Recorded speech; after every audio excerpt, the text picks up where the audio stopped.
आप सोचते होंगे कि अगर मैं बहुत इंटेलिजेंट बन जाऊं, साइंस में नई डिस्कवरीज कर लूं, कुछ पेटेंट्स मेरे नाम हो जाए तो मैं बहुत अमीर बन सकता हूं। लेकिन क्या आपको निकोला टेस्ला की लाइफ के बारे में पता है? निकोला टेस्ला के नाम पर 300 पेटेंट्स थे। वो 9 लैंग्वेजेस बोल सकते थे। आज इतने सालों के बाद भी जितनी भी मोटर चल रही हैं, जितनी भी फैक्ट्रीज में काम हो रहा है, उन्हीं की इन्वेंशन इंडक्शन मोटर की बदौलत है। हमारे घर में बिजली उन्हीं की डिस्कवरी की वजह से आई है। लेकिन क्या आपको पता है कि 7 जनवरी 1943 में एक न्यू यॉर्कर होटल के स्टाफ में काम कर रही एक औरत ने होटल के रूम नंबर 3327 को खोला और उसके अंदर उन्हें एक 86 साल के बूढ़े आदमी की लाश मिली। और वो लाश निकोला टेस्ला की थी, जो उस होटल में पिछले 9 सालों से रह रहे थे। निकोला के पास आखिरी दिनों में कोई पैसे नहीं थे और वो काफी टाइम से सिर्फ दूध और बिस्किट पी के अपनी जान बचा रहे थे। और हर रोज उस खाने में से भी कुछ हिस्सा पास के कबूतरों को दे देते। अब मेन सवाल जो आपके मन में आ रहा होगा और वो ये होगा कि इनके साथ ऐसा क्यों हुआ, क्योंकि इन्होंने तो खुद की एक कंपनी टेस्ला इलेक्ट्रिक कार भी बनाई थी। और आज की ये वीडियो इसी टॉपिक के ऊपर है। टेस्ला का जन्म 10 जुलाई 1856 में स्मिल्जन, क्रोशिया में हुआ था। टेस्ला के फादर एक पुजारी थे, जबकि माँ खेती का ख्याल रखती थी। टेस्ला के दोनों पेरेंट्स एक अच्छी फैमिली में से थे। टेस्ला का एक बड़ा भाई था और 3 बहनें थी। टेस्ला अपने बड़े भाई डेन के साथ बहुत खुश होकर रहते थे और उनके साथ पक्षी पकड़ते, मछलियां पकड़ते और बाकी गेम्स खेलते। लेकिन जब निकोला 7 साल के हुए तो निकोला के बड़े भाई डेन की घोड़े से गिरकर मौत हो गई। निकोला अपनी बायोग्राफी में लिखते हैं कि मैं इस इंसिडेंट को कभी भुला ही नहीं पाया। मुझे हमेशा अपने भाई की मौत का सीन याद आता रहता था। उन्हें ऐसा लगता था कि उनके पेरेंट्स उनके बड़े भाई से ज्यादा प्यार करते थे और उनकी मौत के बाद वो टेस्ला को भूलने लगे थे। निकोला टेस्ला के फादर की सिटी ऑफ गॉस्पिक में ट्रांसफर हो गई और यहाँ पर टेस्ला की स्कूलिंग स्टार्ट हुई। टेस्ला पढ़ाई में बहुत इंटेलिजेंट थे। उन्होंने 9 से ज्यादा लैंग्वेजेस सीखी। वो हर एक सब्जेक्ट में A+ ग्रेड ले आते थे, चाहे फिर वो फिजिक्स हो, मशीनरी हो, केमिस्ट्री हो या फिर इवन फ्रेंच क्यों ना हो। सारे टीचर्स टेस्ला को बहुत अटेंशन देते, जिसकी वजह से बाकी स्टूडेंट्स उनसे चिढ़ने लगते। वो इतनी मेहनत करते थे कि उन्होंने 4 साल की स्कूलिंग 3 साल में कंप्लीट कर ली। स्कूलिंग के बाद जब टेस्ला घर पहुंचे तो उन्हें कॉलरा नाम की बीमारी हो गई थी, जिससे उनकी मरने वाली हालत हो गई। टेस्ला के डैड को लगा कि वो मर सकते हैं और अपने बेटे की खुशी के लिए उन्होंने टेस्ला से कहा कि तुम जो बनना चाहो वो तुम बन सकते हो और मैं तुम्हें पुजारी बनने के लिए मजबूर नहीं करूंगा। और लकीली टेस्ला कॉलेरा से रिकवर हो गए और उन्होंने ऑस्ट्रिया में पॉलिटेक्निक ज्वाइन कर लिया। पॉलिटेक्निक में उनके साथ एक लाइफ चेंजिंग इवेंट हुआ।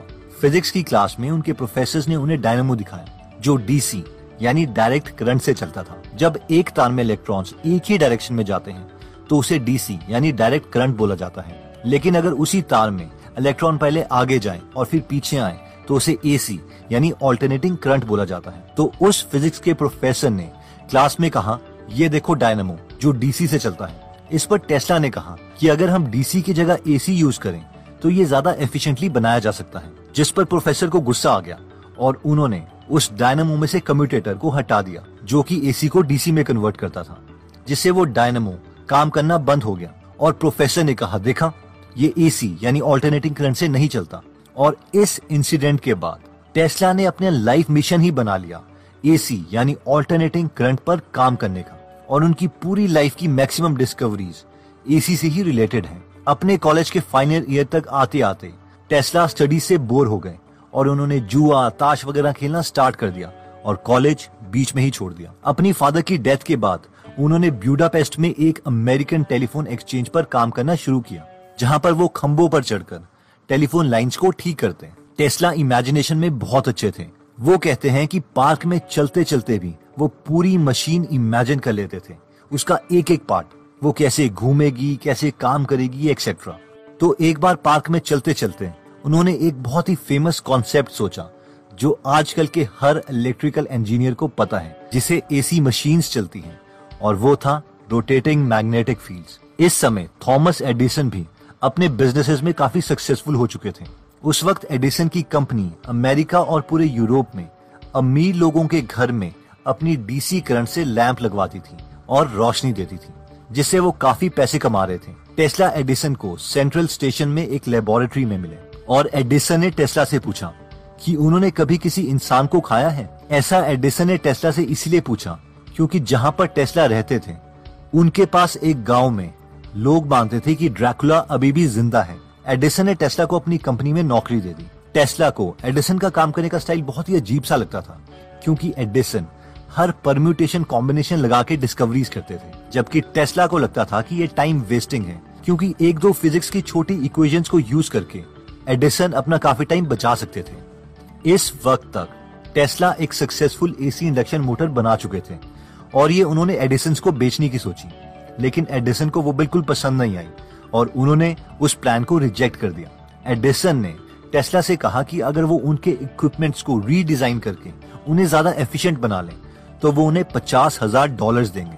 टेस्ला ने कुछ ही दिनों में एडिसन के इक्विपमेंट को रीडिजाइन किया और एडिसन से अपने $50,000 मांगे, जिस पर एडिसन ने हंसते हुए टेस्ला से कहा, क्या यार, ये एक अमेरिकन जोक था, तुम तो बहुत नासमझ हो, ये भी नहीं समझे। टेस्ला को ये बात अच्छी नहीं लगी और उन्होंने जल्दी ही एडिसन की नौकरी छोड़ दी।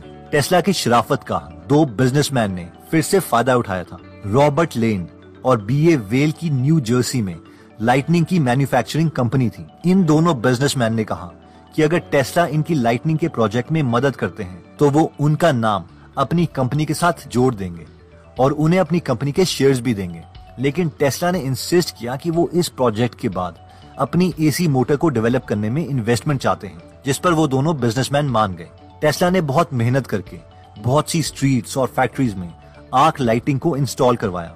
उनका काम मैगजीन में भी पब्लिश हुआ, लेकिन जैसे ही कुछ महीने में आर्क लाइटिंग का काम खत्म हुआ, टेस्ला को कंपनी से निकाल दिया गया। दोबारा से टेस्ला के पास कुछ पैसे नहीं बचे। वो अपनी मशीन्स को बनाने में इतने बिजी हो जाते थे कि वो अपनी फाइनेंशियल सिक्योरिटी को ही भूल जाते थे और अनफॉर्चुनेटली इन्हें गड्ढे खोदने का काम करना पड़ा। वहां पर काम कर रहे फोरमैन ने देखा कि टेस्ला बहुत इंटेलिजेंट है और उन्हें अपनी कंपनी के चीफ इंजीनियर एल्फ्रेड ब्राउन से मिलवाया। ब्राउन ने लकीली टेस्ला के मैगजीन आर्टिकल्स पढ़े थे और वो टेस्ला से बहुत इम्प्रेस्ड हुए, इसलिए उन्होंने टेस्ला को एक बैंकर से मिलने के लिए कहा, जिनका नाम था चार्ल्स पेक। ब्राउन ने कहा कि अगर टेस्ला पेक को इम्प्रेस कर देंगे तो पेक उन्हें उनके काम के लिए फंडिंग दे सकते हैं। उस वक्त एक अंडे को सीधा खड़ा करना एक बहुत ही बड़ी स्किल मानी जाती थी और टेस्ला ने कुछ ऐसा ही किया। टेस्ला ने एक ब्रास का अंडा बनवाया और उसके आसपास अपने एसी सर्किट्स लगा दिए। जब उस एसी सर्किट ने रोटेटिंग मैग्नेटिक फील्ड प्रोड्यूस करी तो वो ब्रास का अंडा घूमने लगा और एकदम सीधा घूमता रहा। इससे पेक बहुत इम्प्रेस हो गए और इन तीनों ने, टेस्ला, पेक और ब्राउन ने मिलकर एक कंपनी खोली जिसे नाम दिया गया टेस्ला इलेक्ट्रिक कंपनी।